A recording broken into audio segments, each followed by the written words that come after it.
Head konverentsist osavõtjad, palun teil tulla siis tagasi saali, kes on huvitatud jätkama.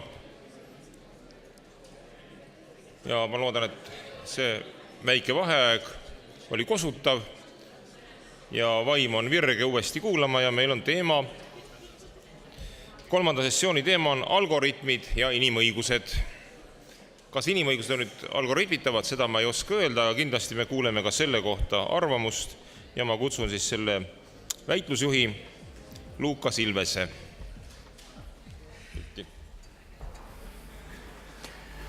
Good afternoon. We have the hard task of waking you up after lunch. So I'm going to do something that no serious researcher in this field ever does, which is to remind you about the Terminator. The Terminator is coming for us, and the computers and machines don't have to eat lunch. So if we get the ethics wrong, we'll all be replaced. And then we have lots of time to eat lunch. No, but seriously, a topic that for a long time seemed to be one of science fiction, how do we deal with artificial intelligence, robot ethics, the ethics of algorithmic processing, is today a very practical daily problem that we face on a daily basis in the technology that surrounds us. So we have AI being used today by law enforcement, by companies giving loans, by Google and Microsoft and other large corporations to make decisions about humans, being employed by governments to provide public security, but also to provide public benefits. And the question is, will this all occur in an ethical manner? Will our rights be respected as this happens? And I think for this community in particular, for the human rights community, there's a difficult question of how you orient yourself to this discussion. Is this a distraction from the types of very difficult questions that we were discussing in the morning? Do we really care about the ethics of AI when we have people being put to death and put in jail? Or is this complementary? And to what extent is this a question of rights properly versus a broader set of considerations around ethics? Is the topic revolutionary, or is it an evolution of several hundred years of human rights discourse that we've had? And what are the practical steps that we are taking, that we could be taking in coming years? Now, to discuss all of this, we have an excellent panel, and I want to note we had to pry them up because they were discussing so actively amongst themselves. So first of all, we have Ben Wagner, who is from the University of Vienna and also director of the Privacy and Sustainable Computing Lab. And Ben says that he actually left IT to get an education in social sciences because he never wanted to touch IT again, but now he's found himself dragged back into things. And this happens a lot in this area. People who aren't subject matter experts find themselves interacting with it. So one of the things I hope we can do is demystify the idea that there's a wall between the technology and the concerns of the human rights community. These are one and the same. Second, we have Veselin Popov from Cambridge University, and he is Business Development Director of the Psychometric Center at Cambridge University. And while he has no connection to Cambridge Analytica, he actually was responsible for some of the research that inspired them. So, whether you consider him responsible for Donald Trump or not, I let you decide at the end of his presentation. And then we have Helen Einma Dimitrieva from Tartu University. And she received her doctorate in law from Yale Law School, came home, and immediately founded the IT Law Research and Study Program at the University of Tartu, which is really a groundbreaking program in Europe and really anywhere in the world that has a 50-50 combination of law and technology. So I think when it comes to bridging these divides, she's really primus inter pares and has a lot to teach us. And finally, with us virtually but not in person is Giovanni Bottarelli. He is a European data protection supervisor. So he heads the European Union's internal data protection body, and he sits on the European Data Protection Board, which is responsible for the general data protection regulation and implementing that. And that data protection regulation has a lot to say to us about human rights in an age of artificial intelligence. So with that, I'm going to invite Ben up to the podium to get us going. I hope that we're going to have a lot of very active discussion. If our panelists agree too much, then I'll start disagreeing with them. Ben, the floor is yours.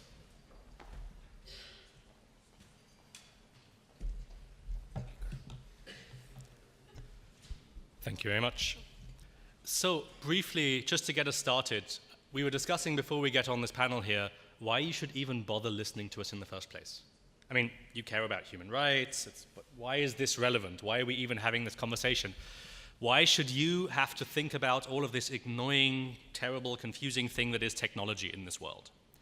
And I think part of the reason for that, part of the reason that we're having this conversation, is that in the world we live in right now, in the situations we're in, there is no world that we can see, no human rights context that we can discuss that doesn't somehow involve technology. And part of the challenge with technology that we're discussing on an everyday basis is that the current business models, the current technological models, the current social effects of technologies are not sustainable. We know right now, in the world we live in, that if we continue with this technological path for another 5 years, for another 10 years, the companies become bigger, the human beings become smaller, that there is no sustainable way to keep on working and living and interacting like that. Part of the reason for that is that I now work at this sustainable computing lab in Vienna, which is specifically targeted on trying to understand what would be sustainable versions of the things we have now, what would be sustainable challenges for the issues we're talking about, what are in the next 5, 10, even 20 years the technologies that we need to build human rights systematically, not just into societies, but also into technology. And just very briefly, this is not just something that we do in Vienna, but there's a wide set of organizations interested in this and working on this. These are just colleagues that I've worked with in the last 5 years who are desperate to know more about technology and human rights. So this is not a limited or small field of just a few people, but there is a wide movement of human beings trying to understand how we can make technologies more human rights friendly, how we can understand what their effects are, and how we can ensure that when we use technologies that they exist in a way that we would actually want them, rather than in a way that would somehow have negative human effects or massively harm human rights. Sadly, at the moment, you can see stories in the newspaper every day of how that's already the case. So I'd actually like to link back now to a statement that was already made in the previous panel and to just emphasize we're all talking about the same thing. This is not about technology, this is about human rights and human rights as they affect every human being. So if you remember on the previous panel, when we were discussing these core, what is it when it really comes down to it, when we're talking about human rights, what does it really mean? And to quote a colleague from the previous panel, the core questions that we need to ask is, who is human? What is right? And if this is true, then who is accountable? And I'd perhaps add one additional question which comes from a technological perspective. If we ask these 3 questions, how do we get there? Like, how can we then develop a roadmap to systematically not just ask the questions, but provide solutions to these challenges?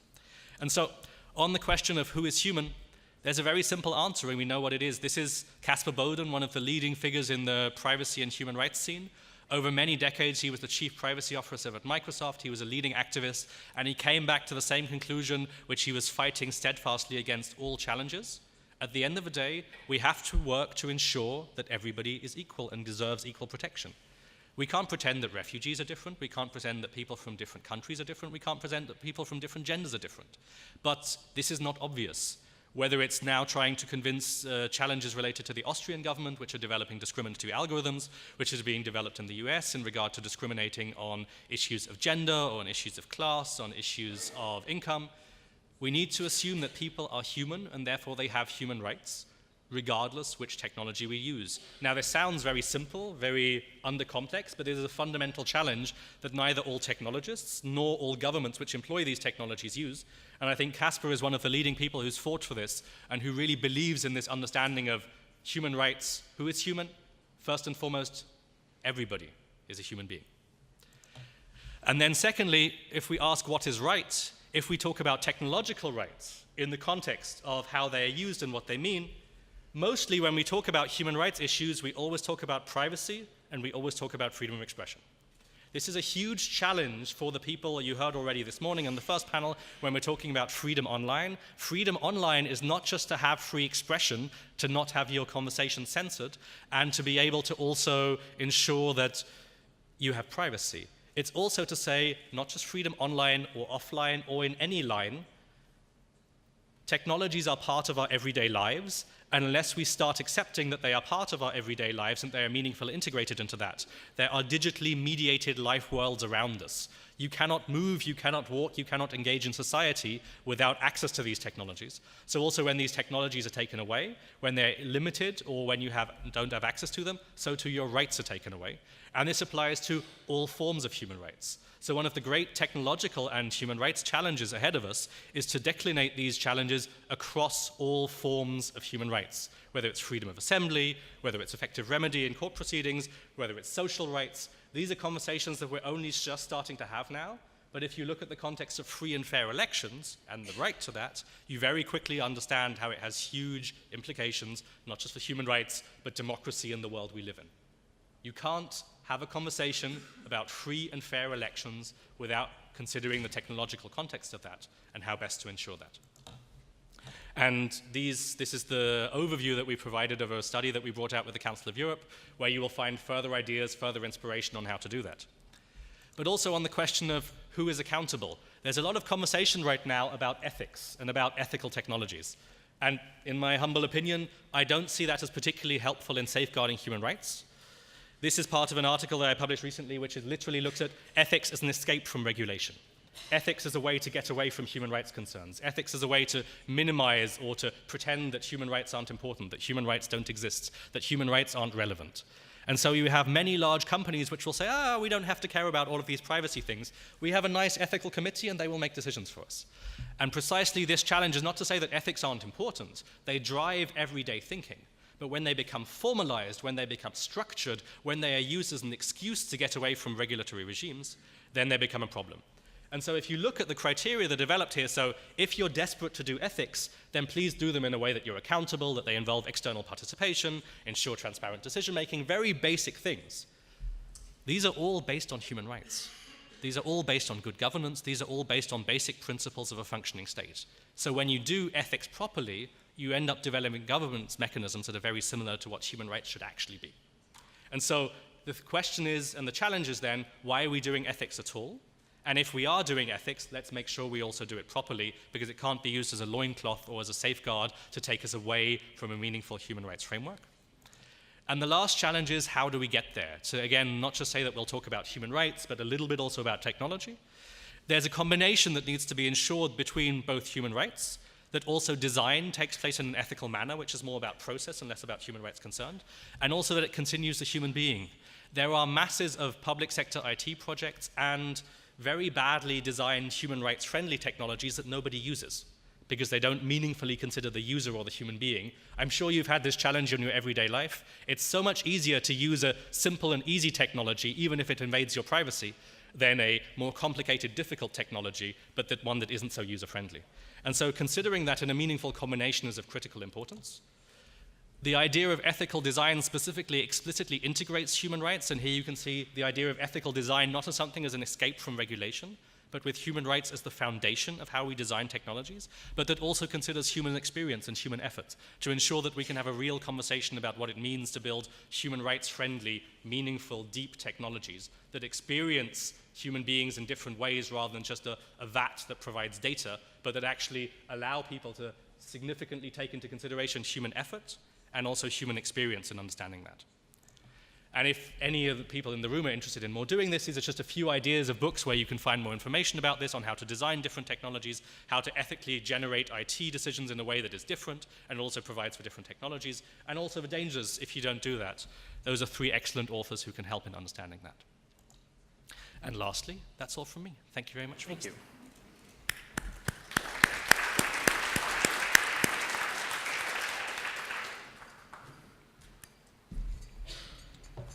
Thanks very much for that fascinating introduction. And I'm really glad you mentioned the risk of ethics being used as an escape from human rights, or at least as a distraction tactic. I think that's something that we as an academic institution interacting also with companies who want to do R&D see really, really often. So they say, of course we do, we know about ethics, we train our staff once a year, and we have an ethics committee that meets once a year in Hawaii. That was DeepMind giving that example, and they think that that is kind of a sufficient way of having due diligence around ethics when it isn't. So just use these few minutes to introduce my perspective on this, and that is one coming from the field of psychometrics. For those of you who don't already know, psychometrics is the science of psychological and behavioral assessment. So for most of you, that probably conjures images of very long and very boring IQ tests or personality tests that you have to do when you apply for jobs. But nowadays, psychometrics is very much a digital field. We, in the Psychometric Center in Cambridge University, I'm happy to say, or I would argue that myself and my colleagues have pioneered the use of psychometric techniques on a very different kind of data, namely social media data and online digital footprints, that people didn't think was actually psychometric data at all. So what we do is we ask research participants to share with us a sample of their digital footprint, whether that be their Facebook history or their emails or their Instagram posts or any other number of ways in which we digitize ourselves. And then we analyze that data using psychometric techniques and methodologies that have been around for a very long time in exactly the same way as we would analyze responses to questions on a test. So if I want to know whether you're an extrovert, I might ask you in a consultation, do you like meeting new people? Do you talk to a lot of people at conferences? These kinds of questions. And then psychometrics, item response theory, and other methodologies give me a way to analyze that data so I can see what your extroversion score is. We do exactly the same with Facebook data and digital footprint data, except we have access to a much, much wider and much richer sample of that individual's behavior, because we can look back potentially 10 years or more into their behavior that has happened in a natural environment because they didn't know they were being assessed at the time when they clicked that page or liked that video. So there are huge opportunities and huge challenges. And our research has really centered from 2013 onwards, has centered on showing what it's possible to do with AI from a psychological perspective, and on highlighting the risks to lots of different human rights. So the risk to free elections is one we're debating in a way now that we have never debated before. And our papers are, for a small research center with fewer than 10 people, we found ourselves suddenly propelled into this global arena of trying to explain, yes, actually it is possible to micro-target content based on people's personality. It is possible for a psychology undergraduate to make an AI that predicts sexual orientation in about half an hour. These are all things that are possible now and need to be discussed, need to be regulated and controlled. So the highlights from that research, if you like, which inform my perspective. The first is your Facebook data and your digital footprint reveals your psychology. So it's just the tip of the iceberg, but someone with access to your digital footprint can predict a lot about you and use that information. That was published in March 2013 at a time when Facebook likes were public. And also we've more recently learned that Facebook had a patent for personality prediction from text, which was filed in 2012. So actually all of the discussion that we're having now are things that companies have been doing in secret for years and years, and it's only now that the public has learnt about them. And I think that academia in particular has a very big responsibility with regard to algorithms and human rights to do this kind of research, so it's not only done in companies. And we struggle very much to train up psychologists and university students in the kinds of skills that industry requires, and this is something that university sector is challenged by very much. So the last kind of research contribution, if you like, is in 2017 we published that it's possible to change someone's behavior using psychological targeting of content.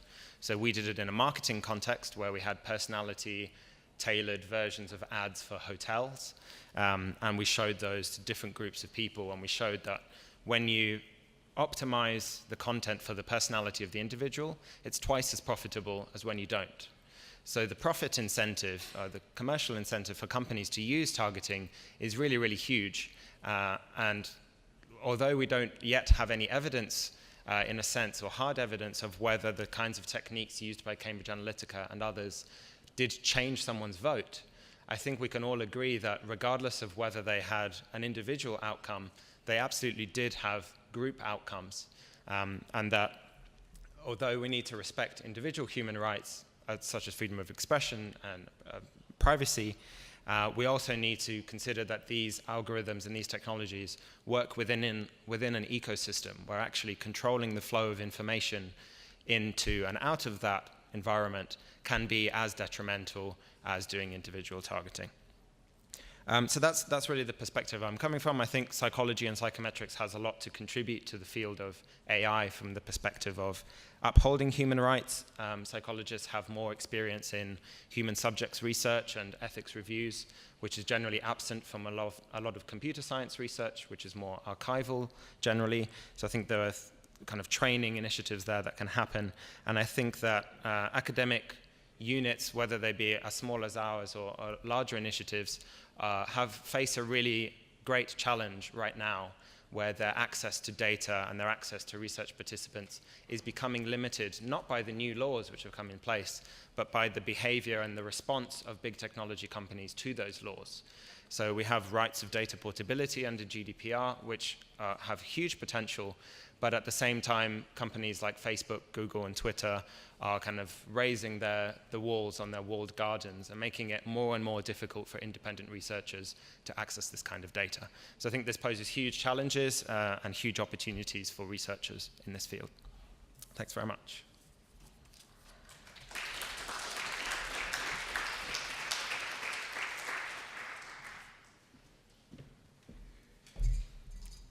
Hello, everyone.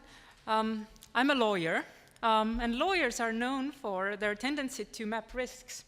So they tend to list all the ways that things can go wrong. When we think about algorithms, of course, this is one way of approaching them in the context of human rights, but also we might not only see the role of lawyers as guardians of the current way of living or the kind of value system that we have, but we might also see them as enablers, so in a role where they help to see how new technologies could help to promote the kinds of values that we have framed for ourselves. I am entrepreneurial. I have created the IT law program. I believe also the enabling role of lawyers, and I also see that the new technologies could be tools for improving our society, for example, for democratizing trade, or creating new and better markets, or enhancing human autonomy. So, for example, by reducing risks to privacy, or a sense of freedom, or, for example, self-determination. But what is this based on? So I have worked recently and written papers in the field of law and economics. This is the economic analysis of law. It usually treats law as a tool for achieving certain kinds of outcomes. And we've looked at the fundamental aspects of entering into business relationships there with the tools of law and economics. So the fundamental aspects there are trust and risk. We know that trust is generally a human mechanism to reduce risk. In the similar manner, information is a useful mechanism for reducing risks. So, for example, when West talks about the kinds of tools that we have available for ourselves, it's the information that enables us to reduce the risks, to be aware of them and reduce them. And trust does a similar work. Trust is needed for engaging into business relationships. Of course, technology affects trust. And we see that it is able to support new trust mechanisms. We are used to trusting first-party enforcement of norms. And now let's think about human rights norms as well. So we're used to trusting first-party enforcement of norms. That means that the enforcement is based on internal value systems. I trust the other party. I'm willing to trade with him because I trust the environment of enforcement, which does not allow her to steal from me. So I trust the internal value system of that party. In comparison, there is a second party or peer-to-peer enforcement of norms, and that relies on the community relations, social norms, membership, and reputational effects. So I engage with the other party because I know that it's the community and the reputational effects that avoid his potential stealing from me. Also, of course, we know about the third party or Leviathan type enforcement of norms. That's the traditional legal system that's based on central authority, coercive use of force, and of course, it doesn't have to be described by the title of Leviathan. Legal systems have a variety of properties which are not the properties of a Leviathan, but it's just a title that helps to sort of make the point clear that there are those central authority-based enforcement mechanisms. And now we can also rely on a no-party enforcement of norms. So that could be something that technology could be used for. Based on technologies that allow creating an immutable set of norms and provide automated enforcement, we could rely on technological enforcement, for example, by using smart contracts. And so relying on the fourth type of enforcement, it's possible to see how new markets could be created. For example, in something that we call no-trust environments. But also, we see how it's possible to help small players who don't have access to markets currently, which are available to large players. They could actually have a role. So, drawing from that research on contract enforcement and technology's role and the new upcoming role, possibly, we see that that we have opportunities for democratizing trade if we are opening up markets for small players. We see that also we are able to create new and better markets if we are making them accessible to more players. We can also enhance human autonomy. For example, we use the no-trust environments where there are generally no formal contract law or institutionalized intermediaries, and there is also near anonymity, so we can help maybe to defend privacy and transparency and consumer and voter independence by anonymizing or nearly anonymizing their participation. So, food for further discussion on how this could be useful for defending human rights.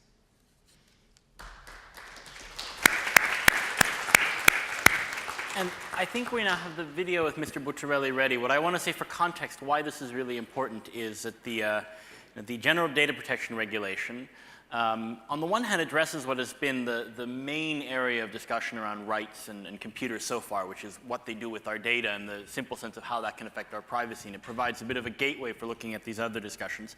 It's also very relevant because, as Mr. Bucciarelli will address, quite a few of the possible rights and the norms and the mechanisms that we might need to protect our human rights in an age of AI are already addressed somewhat in the GDPR. So a lot of people have called it the first true law for the digital age or the first law for artificial intelligence. So with that, I hope we can hear from Mr. Bucciarelli and have him explain that to us.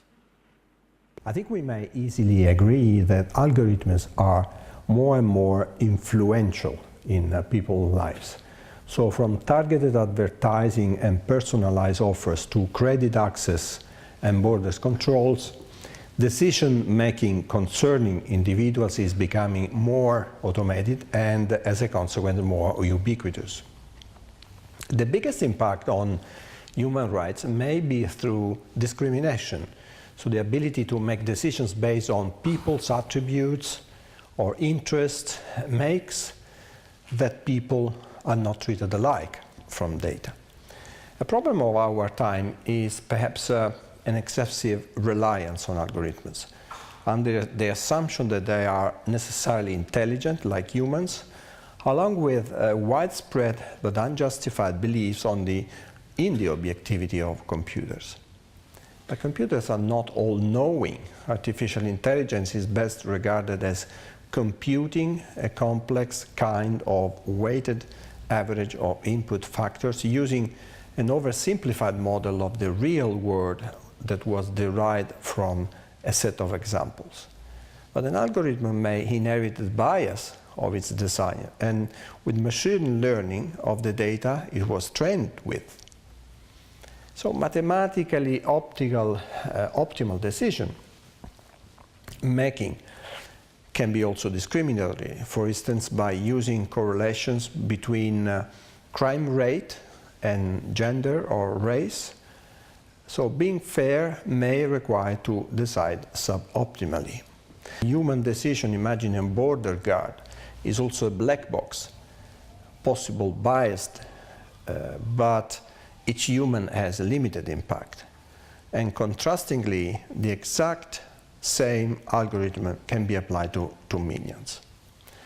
So I think we can increasingly all agree that modern algorithms have an high impact on people's lives, and they raise questions of we call accountability. They black box nature, so meaning complexity on one side, the existence of a proprietary code, as well as in some cases online learning, imagine self-modification based on received data, make accountability hard to be achieved. And more transparency and regulation perhaps may be required regarding the way in which influential algorithms are designed and applied. You may say the computer decides so, but this is not perhaps can be accepted as an excuse for human rights violation. If the computer is discriminating, it should not have been relied upon. Therefore, what we call the data controller remains responsible for the tools they choose. So the question who is responsible may be answered differently from a purely legal perspective than those or the one from an ethical point of view. Under the General Data Protection Regulation, I mentioned it, the legal responsibility is and remains with the controller. And the data controller is the organization, private or public organization, actually using the tools for processing personal data, for deciding on means and purpose of the processing.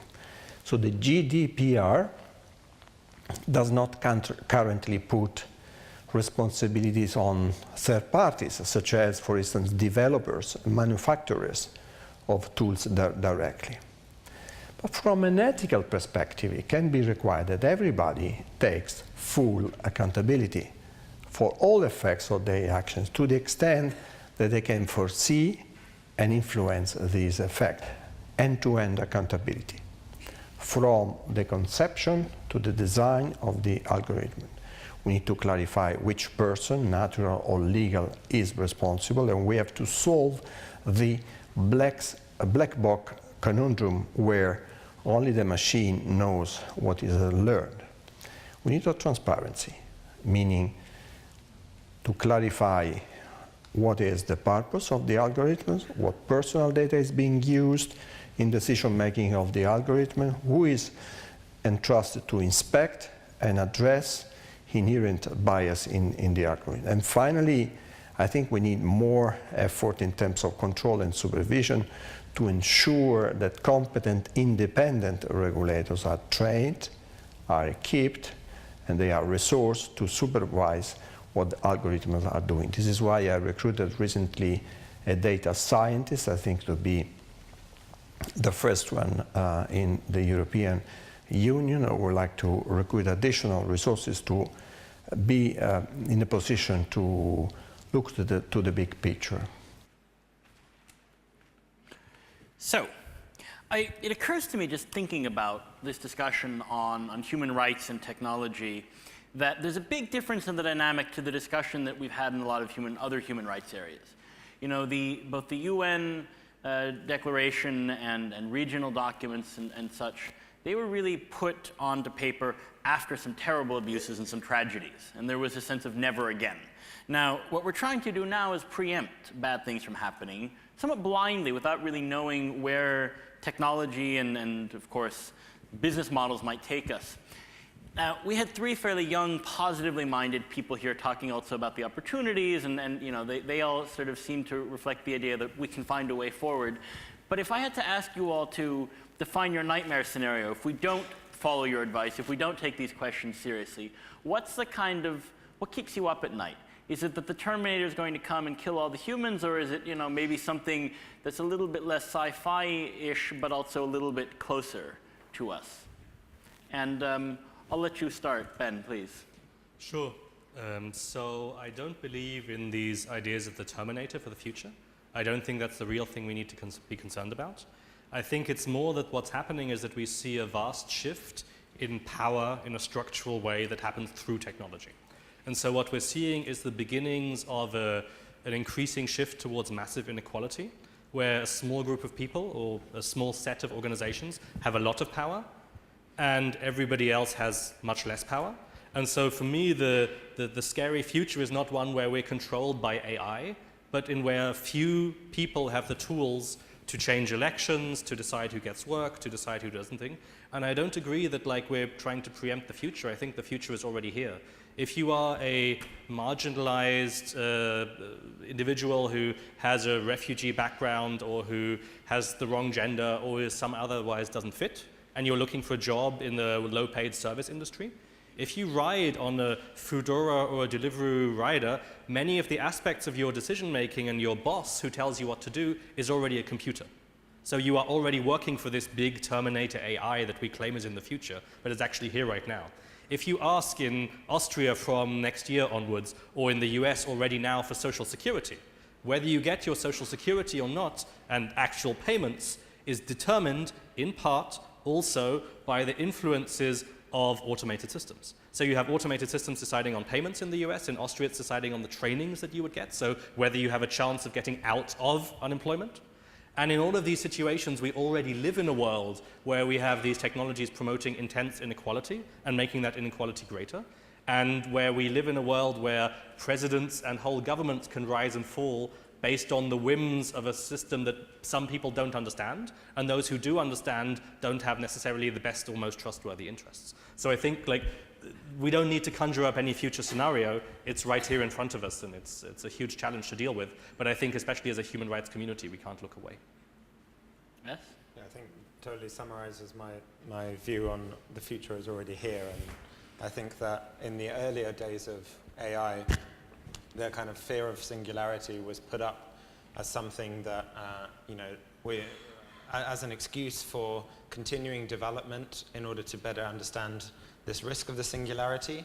But in the process of doing that, I think we, at least kind of from the psychological perspective looking at it, we found that there is a whole lot of harm you can do on the route to the impossible. A kind of self-flying drone or a self-flying car doesn't need to be sentient in order to know how to shoot, bipeds with a body temperature of 37 degrees. And I think that there's been an over-focus on the risk of kind of what the final AI outcome would be, in a sense, and that's been used to distract us, in a sense, from the much wider, much more prevalent, and much more immediate sociological impacts that discriminatory systems have had, credit rating systems, whether that be, predictive policing now, and all of the other ways in which we are, rank scores are created about us, whether they be through our Tinder activity or through our bank activity. It's all part of the same goal, if you like, or let's call it a corporate goal, to quantify us in a way of humans as a resource to be extracted, and value can be extracted from them. And I think what I'm trying to argue for is, let's extract value from our own data and then put ourselves in a stronger negotiating position, whether it be vis-a-vis governments or vis-a-vis companies or vis-a-vis anyone else who acts as a data controller, processor for our lives, which are data themselves. I come from, by my background, also from the field of philosophy, and I have taught philosophy for several years at Yale.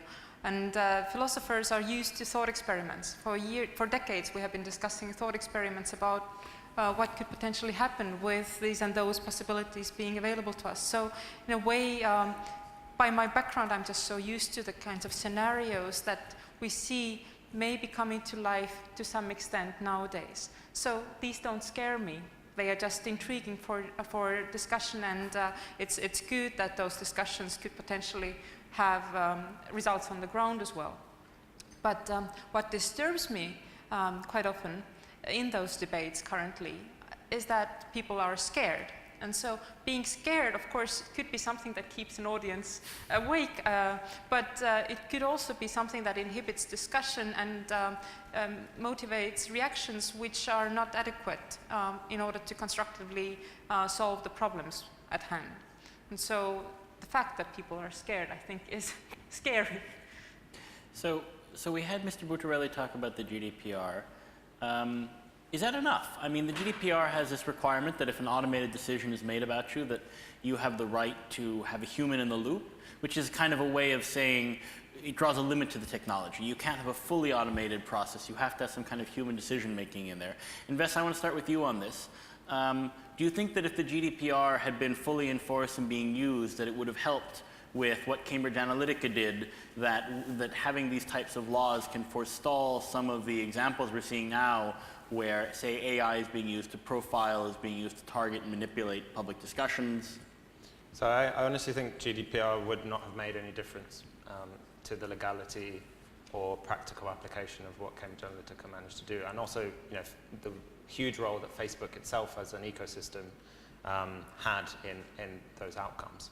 And the reason for that is that there's the part missing that regulation can't do. Regulation sets out the principles and certain responsibilities, but there's a huge then amount of work that needs to happen after that to define the substance of that right. So take, for example, the right to have the output of an algorithmic decision explained to you. So you now no longer just have the right to see what data the company has, you're also allowed to see what the outcome of an algorithm they've applied to your data looks like. The problem is no one is agreed on what the format of that explanation is. Is it that they send you a CSV file containing the output, which Cambridge Analytica did in the case of Professor David Carroll, who did a subject access request, and they said, here is the output of our algorithm. It says you care about gun rights 7 out of 10, and you care about automobiles 2 out of 10, and you probably vote Democrat. That's not actually of very much use to him as someone who wants to understand whether his data as a US citizen living abroad was used for manipulation and kind of electoral campaigning and advertising. So I think there's a lot of work to do, and that work needs to happen by companies actually being proactive of saying what the format and what the substance of those rights are. And some are trying to do that, but I think we're still very much in the position where the large players are able to shirk their responsibility fairly easily, whether that be by moving data centers or moving their jurisdiction or otherwise conceiving their practices. So I don't think it would have made a difference to what happened. But do you think, and this maybe is not so much about Cambridge Analytica, but do you think this basic protection of saying we have a human in the loop in case of certain decisions, is that a useful protection, or is that kind of fixating on something that humans can be biased too that may not actually help us deal with some of these more systematic risks?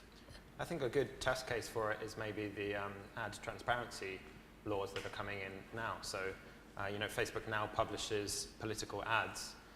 Granted, they only publish political only means involving a political figure, which is quite a narrow definition, and it's also only during the campaign.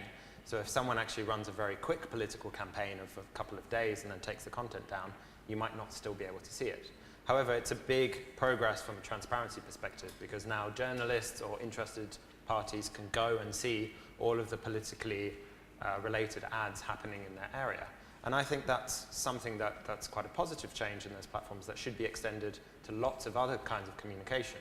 So I don't think the average person is going to look up what advertising is happening in their area all the time. But I think it makes a big difference to know that if you want to find that out, or if a journalist wants to find it out, they have a mechanism which is protected by law to do that. I think that's only starting to happen now. And I have one more question. I'll ask this of you, and then I've got questions for you too. No, but one follow-up to that. So California just passed a law saying that if you have a right to know as a consumer if you're interacting with a person or with a robot. So if I'm buying shoes on Zalando and I ask for the customer help, then it should tell me, am I chatting with a person behind this sort of window, or is there actually an AI that's talking to me? Is that useful? Does that help us create that transparency? Does it help to have the transparency to know that I've somehow been targeted by an AI, or is it something we can't define legally? Maybe one issue with it is, okay, you're informed that you chat with an AI, but do you have the choice to not talk to an AI? So is the company that uses the AI chatbots, does it also have a responsibility to provide a choice to their customers, which obviously has a cost implication for them, and it might mean that they don't bother having the AI because customers prefer to talk to a person in the end. I think that we're going to see very much a mixed strategy, and probably for the examples where AI has been, or algorithms have been successfully deployed, it hasn't been an all or nothing approach. It's been algorithms helping existing employees do their job better and have better work lives, and this also will lead us into conversations about when will we move away from the Monday to Friday 9 to 5 week. If we have increased automation and we have an aging population, then maybe we need to be talking now about how we care for that aging population and actually using the time that we've saved by automating tasks to have better family lives, better community lives, kind of more of a role in that way in our population control. Helen? So many points in connection with the discussion now. So you're obviously referring to some suggestions about what kinds of possible human rights could be framed now in addition to the existing ones, and one of them being the right to know whether you're communicating with an automated system, and the other one being the right of requiring or getting an explanation about the processing of an automated system. And that's a very interesting discussion. But I think regarding the idea of having a human in the loop, this might connect with something that we talk about in relation to trust as well. So we generally, until now at least, tend to trust systems that have humans. So we tend to trust humans more than we trust technology, unless we understand the technology very well. And so having the requirement of a human in the loop also creates more trust towards the technology, and it might incentivize towards using the technology more than without that requirement. So it's a useful tool for promoting the use of technologies. And also thinking about the point of GDPR as a mechanism which could have potentially avoided the things that happened in connection with Cambridge Analytica or not. So of course, law is just one tool to get some kinds of outcomes. And when I was talking about trust, the first, second, third personal and no person trust, the other side of the coin is also that there are different kinds of incentives that those trust mechanisms create. And so law creates some kinds of incentives. It's just one tool for creating incentives for a particular kind of behavior, or the behavior which would result in something that we wish to achieve. The incentives can be created also on the basis of personal value norms, on the basis of community norms, or on the basis of the technology which limits our options in general. And so I think in general we should view in the incentives that we can create for defending certain kinds of rights or achieving the kind of world that we want to live in this kind of broad network that is available to us, and not focus strictly on soft law, hard law, and the things that we are used to. Let's think more broadly about the tools that we have available to us. Technology obviously being a choice here. You've opened this discussion, right, of how much do we actually do through legal frameworks, including the human rights framework, which is ultimately, it's a legal framework. I mean, we have international treaties that say, even if they're quite vague normative goals, that we respect these rights. And so I want to turn to Ben, and you may have other comments on what's just been said, but if you could also address this question. You worked on a study for the Council of Europe, which of course has a mandate to promote a fairly narrow, specific set of human rights, and of course a mechanism, a court, that actually applies that legally. Do you agree that we need to kind of open up this box and look at a broad set of mechanisms, or is there still some kind of specific role for the law and for clearly articulated rights that we, because you talked before about the danger of just going off into the ethics world. Where is it useful to have hard rights? So I think we actually need to go a step further, because at least in my mind, and I mean, I'm not a lawyer, so I can also say this quite easily, I don't think of human rights just as a set of legal norms, but rather as a broader set of values that are, let's say, espoused in the Universal Declaration, which of course also applied in law, but they can also be applied in other contexts too. And I fully agree with you. I don't think it's helpful if we just think of it as this is the law and law is the only way to implement this, especially if you look at how long decisions take from the European Court on Human Rights. Like, if we want to wait 10 years every time we have an issue or a challenge, that will be difficult. And it's not that those decisions couldn't be faster or slower, or that we should get rid of the court, not at all. The court is a fantastic institution, and we need these kinds of institutions, and we need these bodies of law as an anchor. It's just that alone it's not sufficient. And on top of that, I think we need numerous layers of embedding human rights values into things that are not just law, but many other things as well, whether they be society, whether they be technology. And part of the challenge is, as you've just heard, both in the context of psychometrics and far beyond that, the entire IT industry has the best paid, most intelligent people, supposedly, in the world, focused just on selling everybody in this room and everybody else in the world advertising. That's what they focus on. Now, if there was the same impetus, the same effort, not just to sell people advertising, but to promote human rights, to safeguard and found technologies on a different foundation, we would live in a different world. Because not just are they very good at getting people to vote in a different direction, they're also very good at nudging people, helping people, promoting different types of values. But right now, we don't have a lot of human rights-based technologies. One of the projects we're working on right now literally looks at ways which you can nudge people also in the context of hate speech. Because we recognize that part of the challenge is that you can't just legislate all of this. There's a huge harm created. And if you just rely on the law alone, that will be insufficient. So I think there's a lot of scope to do things there, and there's a lot of potential to really develop better technologies. But that also then, because it was mentioned before, specifically this human in the loop idea, I think it's both enticing and highly problematic. Because it does, for sure, like the idea that you can always resolve to a human does help, but it really depends on the context. So, for example, when we have self-driving cars that are driven around by test drivers in situations where it's extremely difficult to concentrate, and we know this. When then people get killed by self-driving cars, as they already have been, it shouldn't be surprising that the person who was using the self-driving car and was meant to secure it at the time was watching a YouTube video, or some Netflix, some kind of online video, because she was incredibly bored at the time. What I'm trying to say is we're creating situations in which we know that it's likely that human beings will not able to do the job that they're being asked to do in this technological context, basically sit for hours and hours and hours and wait for a computer to make a mistake and then jump in and fix it, where we know that the time to do that can take up to a minute, where this decision, even like slamming on the brake, needs to be taken at a much, much shorter speed, where the computer just says, oh, I don't know what I'm doing, you go and fix it for me, please, human being. And we're putting human beings in a context where they're designed to fail, where they cannot possibly succeed.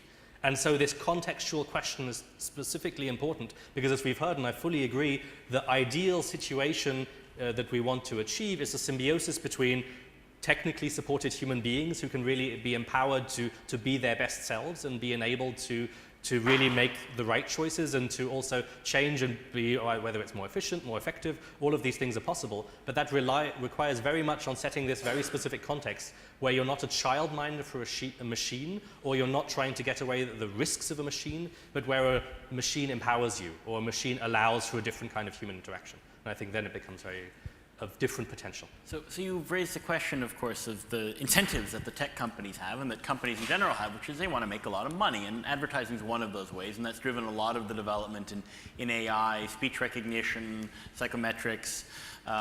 It's similarly why a bunch of companies are focused on image recognition and physics right now, because that allows you to make self-driving cars and eventually self-flying planes. And then you talked about incentives to do more ethical design, but are those incentives really there, or in fact do we have an opposition where the measures we might take to make our systems more ethical or more rights observing could actually slow down the development? One of the things that people developing AI say is that the thing that's led to a huge revolution in the capabilities, it's not that the AI algorithms have gotten smarter, it's that we're suddenly feeding them much, much more data because we have this data in a big data world. Of course, it's easier to put together large data sets in China and the US than it is in Europe because you have fewer protections. Could it be that if we worry too much about the rights today, we might give up what little of the technological either sovereignty or the development of the technology we have ourselves here in Europe and end up being in a worse off situation? So I think there's a great misunderstanding there. We have several research projects already on China, where we're specifically trying to understand the technological capacity of China in regards to AI. And what we keep seeing is that there's this assumption that if the Chinese government says it, well, then it must be true. And they're developing these billions and billions and billions of techniques and technologies and ideas and concepts. And it's amazing things are happening at a very fast pace. And when you look at the reality on the ground, it's not quite the same thing. It's not that there's nothing happening, there's amazing innovation happening at a very fast pace. But if it's assumed to be just what is said on paper or what's put into government statements, China has also said it wants to win the World Cup by 2050. So you can also then see in that context whether that is likely or not, whether it's possible or not, and whether it's meaningful or not. These are plans, they're not actual technological reality yet. And I think the challenge is a different one. If, as Europeans, we chase after the Chinese and the US, we're running in a race that we already know we can't win. So there's an opportunity to be third in a race about efficiency and effectiveness and optimizing AI in every possible manageable way to just continue the existing business models. Or there's a space to create a new business model by asking again, what does it actually mean to be human in the context of AI? Do we just want humans in the loop who press a red button when AI does something wrong? Or do we want AI that genuinely enables human potential? And I think there's a huge and very still considerably untapped market there that is far greater than what is going on in China or in the US. I don't think we need to run after other people and be concerned that we won't have these opportunities. If anything, it's to say, what do we want the technological future to be? Because if we're not in a role of defining that, if we're not in a position to say, this is what we want our common future to be, then it'll be decided by the US and China. Beth, do you agree? Can ethical AI or human rights AI pay?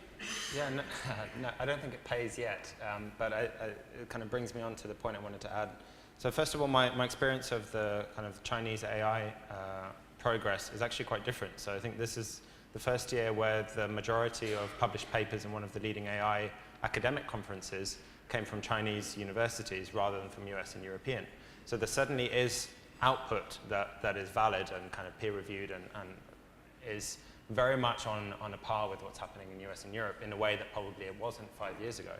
And that's the first thing. I think the second thing, following on from our discussion about incentives, is that we have a really powerful tool to drive incentives in competition law.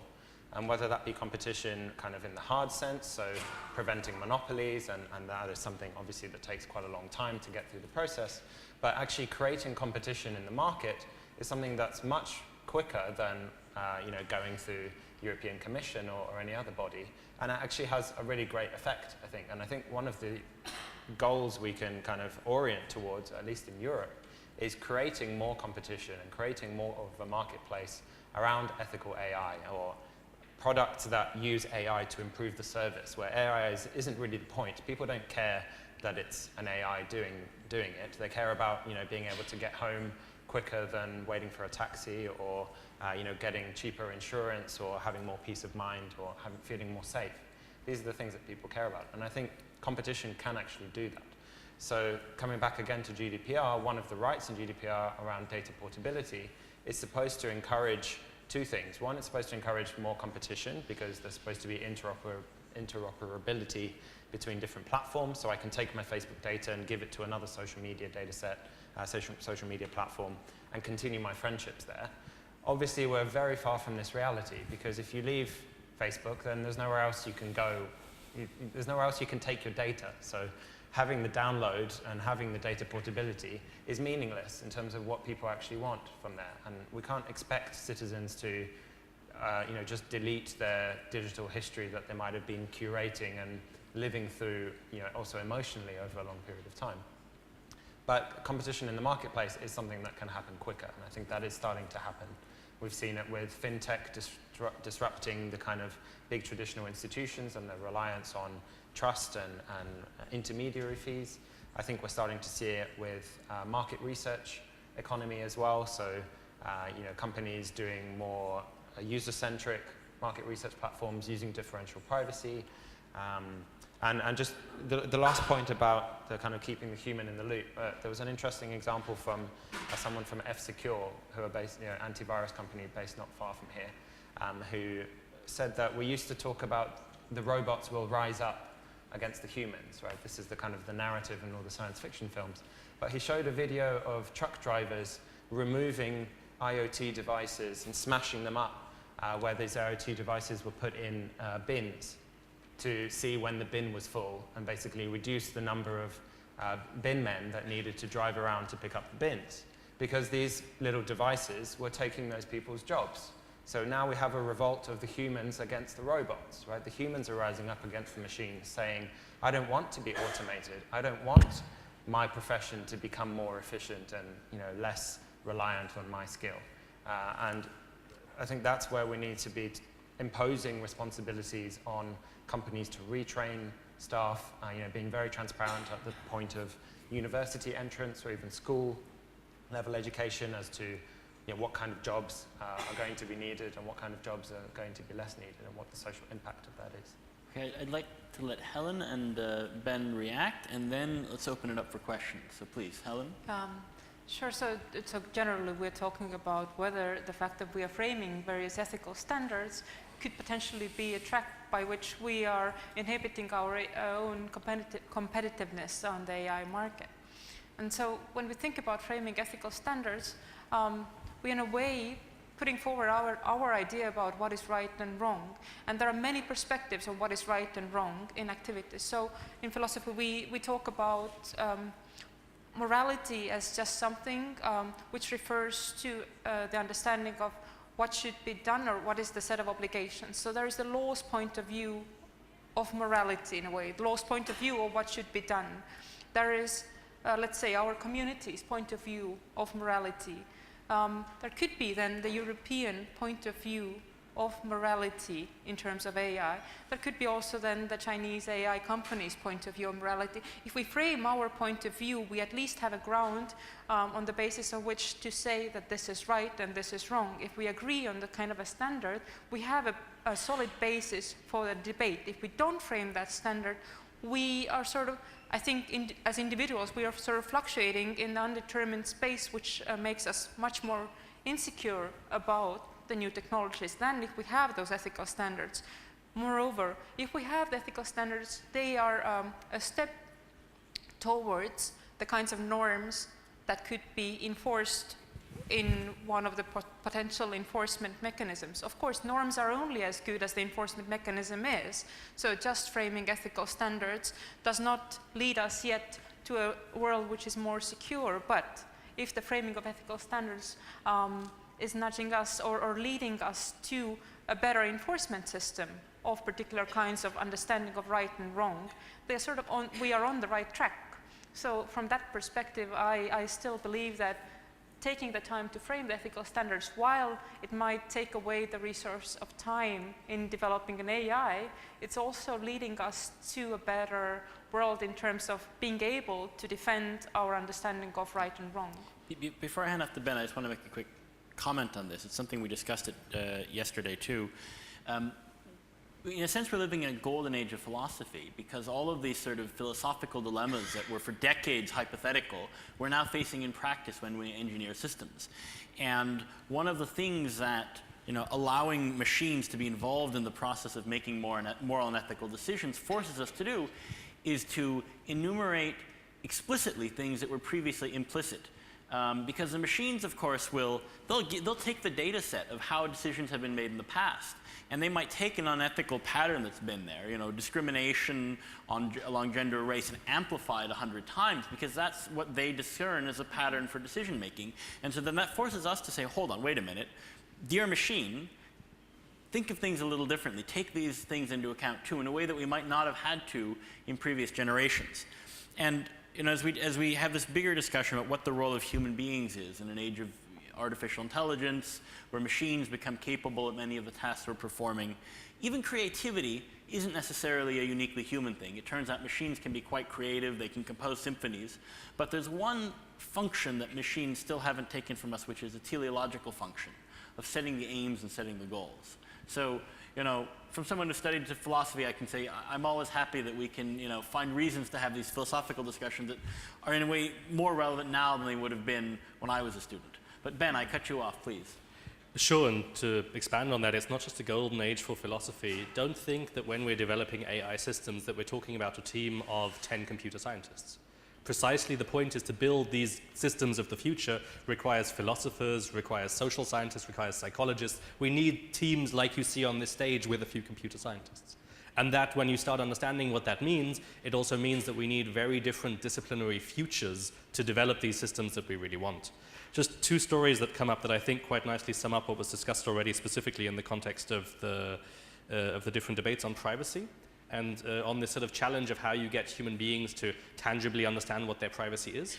A colleague has written a wonderful study about frontline soldiers in Ukraine and how it's impossible to get these frontline soldiers in the Ukraine to put down their smartphones.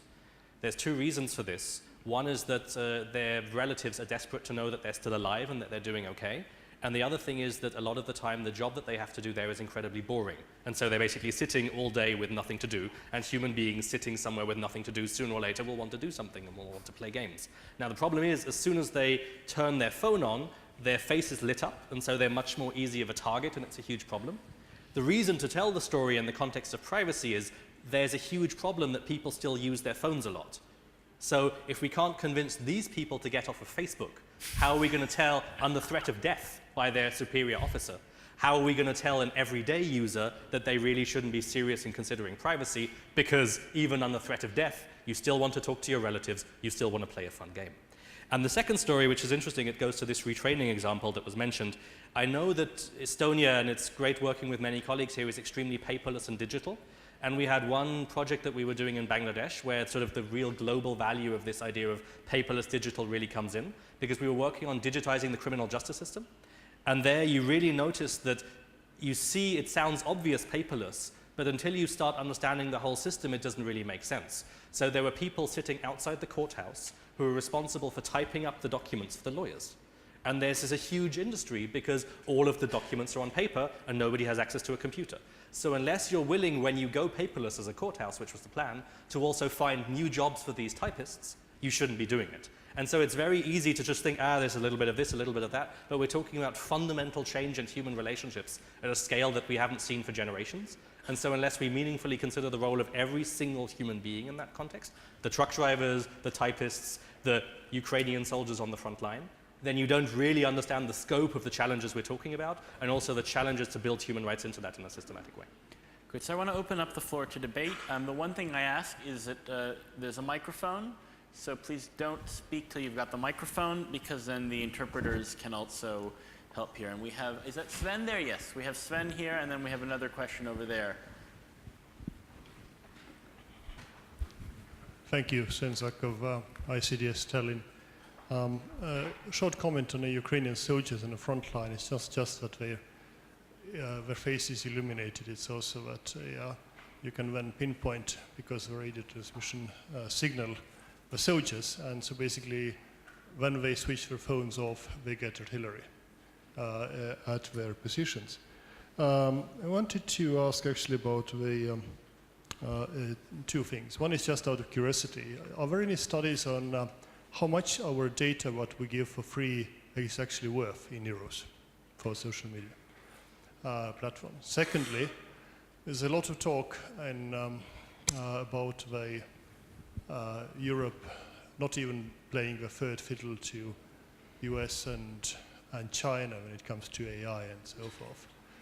There's one aspect actually where Europe is a superpower, and this is ability to regulate stuff. So my question is whether where we are and where we should be heading in terms of regulating social media platforms by Europe or the other regulatory superpower, which is the state of California. And let's take the other question too, and then we'll answer them together. Thank you. Very interesting panel. My name is Carolina. I'm from Brazil. And the last elections, we had a scandal of manipulation of election, especially through WhatsApp, and a lot of fake news. So my question would be, what could we expect from elections and transparency globally and in Europe, as the case here, and what could we expect? That would be the question. Thank you. Let's take a third question, and then we'll go to the panel. Very, very quickly, how much of this can be addressed nationally and through national legal frameworks, and how much of it can't, and what challenges does that then present? So I'll let you guys all take whichever bits you want, but just to recap, we had the question of how much can be done nationally, we had the question on elections, how much is our data worth, and is can being a regulatory superpower make a difference, what to do with that power? Yeah, sure. I'd be happy to speak a bit to the first and the last question maybe. So how much our data is worth? I think this is a really important and incredibly difficult to answer question. So certainly there have been some studies looking at the kind of market, so from the advertising perspective. One of the interesting things, and we were interested with that, on that topic, from the perspective of how much would people pay in order to use a service without being tracked, which in a way is a way of kind of reframing the same question. So we know that Facebook earns on average $1.33 per user per month. globally. So if you think about how much they have to track you in order to make about $1 a month, it seems pretty disproportionate, but they have many, many users, so it's kind of worth it for them. So I reframed that as a question. We did a study involving 34,000 people around the world, and we asked them, how much would you pay to use Facebook? We asked them, would you pay $3 a month to use Facebook without being tracked? And 25% of people said that they would.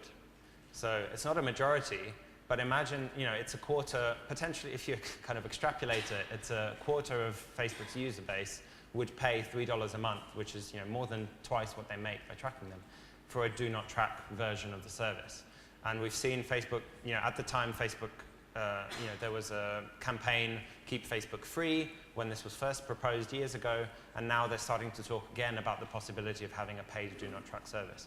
So I think we might see it, and we might get more information on how much our data is worth, but the risk of it is really that we don't want privacy to become something that only the elite can access. So only the people who can afford to pay that will have privacy, and the vast majority of users for whom Facebook is the internet, for many of them, will not be able to access that. So that's kind of to the first point.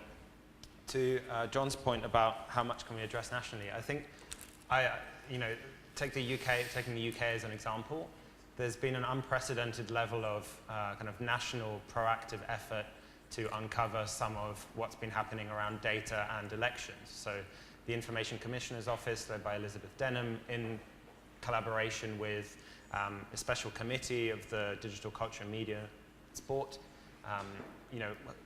has been looking at issues around how was data used, what role did Cambridge Analytica have in the Brexit referendum. This has also involved other bodies like the Electoral Commission, which has looked into breaches of spending limitations by political parties. And this started, I think, very much as a kind of national issue in a similar way to the Russian election interference investigation in the US was a national issue. But now, through the information that's been uncovered in that national process, in those national forums, and a discussion in Parliament, it has grown to encompass a much, much larger body of people. So that initially small investigation, doing those interviews with tech people and people like Alexander Kogan and Alexander Nix, has now grown into a multilateral cooperation where there was an international grand jury of, I think, 9 countries representing 400 million people, where they invited Mark Zuckerberg to come, and of course he didn't show up. So, I think we are seeing, I think that's a really positive example of a lot can be done nationally that doesn't necessarily have to grow into a multilateral project, but when it does, I think it's very positive. And now there are calls for a similar Mueller-style investigation to happen in the UK, which would never have been thought possible without this investigation. So there's quite a lot to be done. Well, in terms of what can be done nationally, and also I'll address the question about what can be done in the face of elections that go wrong in a way. So in terms of nationally, we can do something which sets a good example, or we can do something which that's a bad example. Take Brexit, for example. So you can sort of create an understanding of what works and what doesn't work. And so with Brexit, we obviously see that in the other countries in Europe, there is less of a movement towards similar kinds of activities in other countries. So, and in terms of, let's say, e-governance, Estonia is able to set a good example for many countries, right? So on a national level, you can just sort of start framing a debate in other countries as well. In terms of what can be done when things go wrong with the use of technology, obviously the ethical standards that are being framed, their main suggestions are that we should empower the users by information and then by giving them control. So, but information has a key role there. So if we inform the population more of the dangers that are there in the social media or in the news, then they are empowered in a way. We cannot, of course, avoid the dangers of technology, but we can give additional tools to those who are affected by it. But additional recommendations usually center also on creating logs and testing and auditing for technologies, but that of course doesn't affect fake news, but it affects technologies which we use in everyday life. Or, for example, with development of AI and such technologies, there are the suggestions for developing standards or certificates, which are certification which are more in line with the community enforcement mechanisms in place. So, there are various tools available in general. Ben? Sure, I think it's interesting because the question about how much can be addressed nationally, I think also comes from a place where both in the technology world and the human rights world, there's been a lot of discourse over the past 20, 30 years really saying that it doesn't make sense to do things nationally because things will fragment and it will cause problems and there will be great difficulties, and so we should focus on a European and national and multilateral level. And I think on these issues, we're increasingly seeing that actually it does make sense, as you already mentioned, to do a lot more things nationally. And this doesn't necessarily mean to develop the perfect legislation, but it links a little bit to the question about Brazil as well, where the challenge is that the election authorities don't have the capacity to deal with the digital technology. They don't have the capacity to ensure that, for example, funding caps are held, that there are sufficient and true information provided in the media. And so this is a meaningful and serious challenge. Now, to say what true information is itself, of course, a problem. And so I think that part of the challenge in Europe when we talk about regulating social media is that we keep repeating the same ideas over and over again. Everybody agrees that we need to regulate Facebook, but then nobody knows how to do it, and the results of that are not very human rights friendly. They're often extremely authoritarian. So it's finding a human rights supporting way of doing that without doing what's done now, which is basically to put the companies under so much pressure, they will do whatever the European Commission wants. That's not a human rights friendly way of resolving technology regulation. Instead, we need models that are actually accountable, that provide for due process, all of the things that we would normally expect, and these can already be built at a national level. So I think the interesting thing that we're seeing right now is there's almost like an opportunity for interested or effective countries, individuals, entrepreneurs, if you will, to build those systems, to be normal entrepreneurs and to show that it's possible. Because right now there's a little bit this big question mark in the room, can it even be done? Is it even possible to slow down Facebook, to show that it's possible that Google and others are limited in some way? And within specific national borders, yes, I think that's very possible. And more as a challenge on how to do it and what mechanisms to create and how to integrate human rights into that. But I think it's very possible and very meaningful. And I also think that if we look a little bit to the future, we have to be honest in that, like, both economically, for the tech world in particular, but for economics more broadly, in 20 or 30 years, Asia and Africa are going to be the economic hearts of the world, and we know this and we see this coming. So it would be a very good idea right now if we were to both acknowledge that for the people who are trying to build the future internet in Africa, and then by doing things like Facebook Zero or what's then called Free Basics, where they basically provide free internet access, but actually not internet access, but only to Facebook.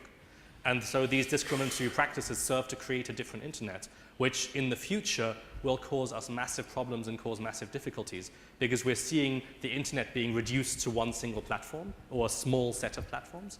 And unless we have meaningful answers to that, in 20 or 30 years' time, we just won't be involved in those regulatory debates anymore. There'll be regulatory debates somewhere else.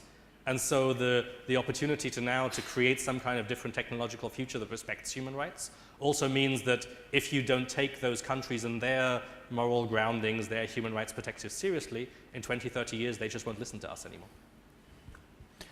Any further questions? I've got a hand over there, and I've got some more of my own, but if you're sick of hearing me, then ask a question, and we have a hand over there.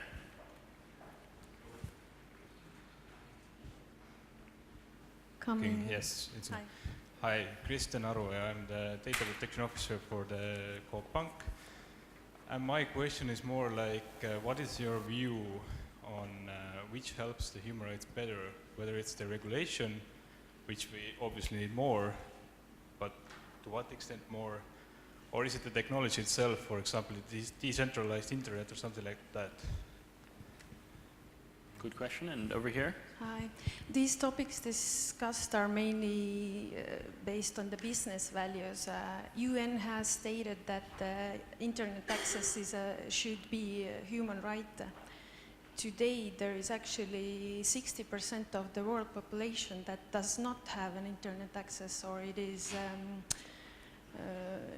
limited to due to state politics like China or Russia, or due to the economic situations that people have.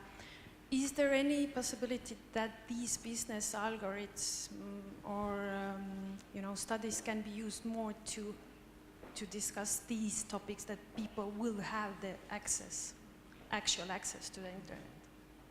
You mean in terms of a right to access or a right not to have censorship? No, just to have the right to the access, because 60% of world population does not even have an access, right, while we are discussing about the privacy, which is also good to have the regulations and so on, but there are some people who are still highly discriminated in that way, that they don't have it.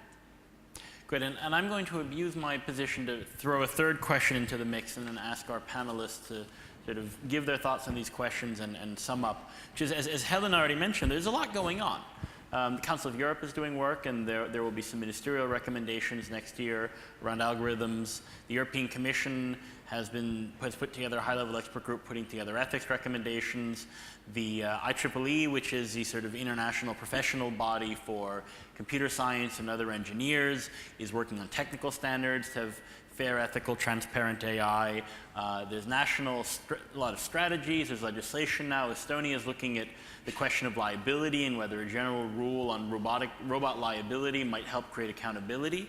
So as you make your concluding thoughts, if each of you could pick one, and maybe if one is too hard, even two, favorite measures or favorite ideas out there, your kind of pet proposal, if you were king for a day, or president of the European Commission for a day, or Donald Trump for a day, what would you do to push this discussion along? And why don't we start with Helen, work our way through, and we've got 5 minutes. I'll try to be quick.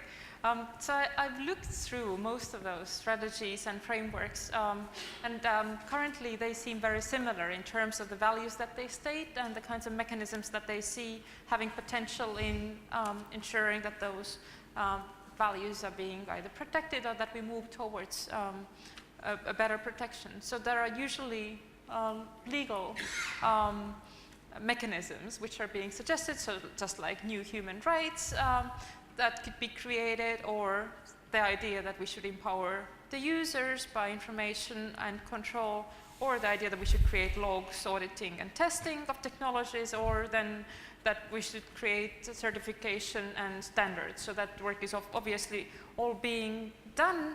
And so if I could sort of push those strategies to move forward, it would be really good to see how actually technologically the enforcement of norms could be done with the means of technology. So, of course, there have been ideas about self-explaining AI, for example, or more use of data integrity technologies built into the systems of creating logs. So it would be great to see those technological tools, because if we have if we are able to use technologies which are automated, which guarantee enforcement of norms, and then we understand how they work, I think they provide us more trust towards the system than the kinds of enforcement mechanisms which are very dependent on the strength of a legal system, the ties within a community, or just people's own internal value systems. So I think technology is a good tool for enforcement, and it should be developed as such. So we could have AI human rights watchdogs. Well, why not? Putting everyone here out of a job. Ness? Yeah, well, first of all, the kind of favorite proposal, that's definitely difficult to choose. I think I'd choose one coming not from the legal side, but from the editorial side. So Wall Street Journal made the case for why we need to break up Google. And I think that's quite a nice idea to actually talk about, because particularly for academics, as I mentioned, academics and researchers in general need access to data. And most of the time that data doesn't come from a company giving it to you, it comes from you going out and building a way of collecting it from users who opt in to share it. And that's really difficult and often quite technical work, increasingly technical work if you want to get digital footprint data. So I think those initiatives, some of which come from a competition perspective, some of which come from publishers basically being fed up of having their distribution channels controlled by these new technology platforms, I think those are really positive and have positive implications beyond the environment from which they come, if you like. And I think that's a great example where initiative can help a different group of people. I think a related point, which is kind of speaks to what's a better protection for human rights, is that these legal mechanisms, or is it the technology itself? I think that obviously distributed infrastructures, whether they be blockchain-based or anything else, combined with pushes to open source certain technologies. So when I say open source, I don't mean publishing everyone's data on the internet or buying all of the leaked data. I mean creating anonymized research data sets for everyone to use, whether they be startups to help more innovation from an entrepreneurial perspective, or whether they be academics. I think that's something that can go very much in tandem with technological innovation about trustless systems, about your ability to move your data around and access the same service, which creates a marketplace and competition, which we've spoken about. So I think those things are complementary. Lightning follow-up. Mark Zuckerberg, when asked by the US Congress if they should break him up, said, if you break us up, then you just have the Chinese and you advantage them. Yes. Yeah, I mean, he also wasn't able to answer, well, he was also asked, who's Facebook's competition? And the list that he gave, no one would really consider competition in the sense it was meant. But I think that, if nothing else, these debates and these discussions and these committee hearings have exposed the tactics that are themselves a black box. Giovanni Butarelli talked about the black box of the algorithm, but the company itself is the black box that is slowly being unraveled and uncovered, through quite difficult, political or activist stances. So Facebook is a perfect example. They stand behind Section 230 of the Communications Decency Act, exactly, which means that allows them to say that as a platform they are not a publisher and therefore not responsible for the content. But then when they're defending themselves in court against a case from 643, one of their app developers, they actually make the exact opposite argument in order to defend themselves. So they say, we are a publisher and we have First Amendment rights to editorially decide what to publish and what not to publish, which is exactly the opposite argument that they make in public, right? So if nothing else, the pressure being put on this kind of ecosystem, and it's not just Facebook, they're just a kind of easy target for this group, but it exposes the tactics, and I think exposing the tactics gives other people more information to think about how can we design a company in a way that we won't end up in this situation, or how can we kind of design our algorithms in a safer way. All right, last but not least, Ben. Sure. Briefly, 2 quick points on the questions that were raised before. On the question of do we need regulation or do we need technology? We need both. And playing the one off against the other wouldn't be helpful to say just GDPR will save everything or just the perfect technological solution. A combination of both that ideally build on each other and develop things would be much better. Then on this challenge of the internet should be a human right, I find it particularly challenging that we live in a world not just where 60% of the world don't have access to the internet in many parts, but also where when they do have access to it, it's shut down systematically for political reasons. So this politics of power gets played out in technological means, and this in turn allows people to have a very different understanding of technology, because it's not technology for them anymore, it's the powerful people's technology that they can take away whenever they want to. And this is exactly the opposite of the types of systems that we need to be thinking about and needing to be building. Because if we're talking about sort of where do we want to go, what is the one thing that we really need, I think, yes, there is an agreement between Council of Europe, European Commission, also this IEEE P7000 standard, which colleagues of mine are developing and are doing a great job. What it comes down to at the end of the day, and it's also a core of a lot of the human rights debate, is accountability. And if we can build systems, socio-technical systems, that means technical and social, that are accountable, in both accountable business processes, accountable technical systems, where the two interact in a meaningful way to give accountability, then I think that creates a different form of technological world, and thereby also a different form of society. Because at the end of the day, in the world we live in, there's no real difference anymore. Society and technology are so intermeshed that if your internet is shut down, the rest of your world shuts down too. So if we can ensure that accountability prevents that, and that the world can't be shut down so easily by people who have power, we can then create different societies and also a different world in the process. And I think we've gone full circle because this brings us back to the broader discussion, which is the best you can hope for from the IT ethics rights discussion and processes. We set up a process with accountability, but we still need demand for the norms to which we hold people accountable. If we can set up the ideal accountability structure, but if we want to go out there and say, you need to be accountable to these norms, and the rest of the world says, well, we don't give a damn about those norms, then we're in trouble. So with that, I want you all to give a round of applause to this great panel. Thank you for your time.